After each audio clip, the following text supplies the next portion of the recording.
Hi. So in this short video, I'm just going to focus on one very important concept is the built-in LED on the XIAO ESP32 active high or active low. Okay, so in the last video, we saw it blinking. All right, we saw it from the sample code and we went through how it works. And I'm just going to just write 2 lines of code.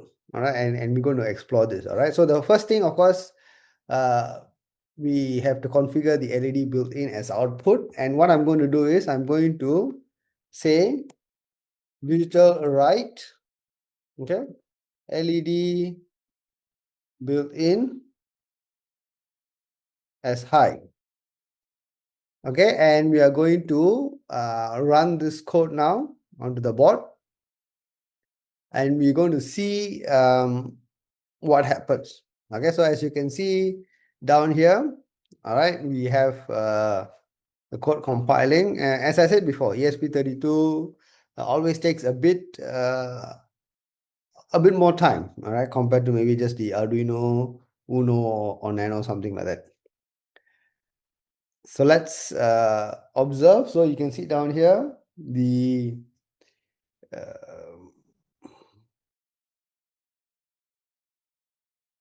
uploading is complete and the LED, okay, which is down here, is currently off.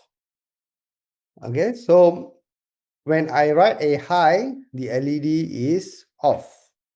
Now, if I write a low, okay, let's compile and download this code now. Again, we just need to wait for a while.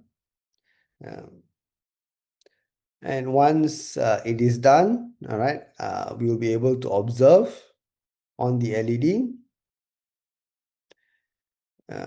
what is the status.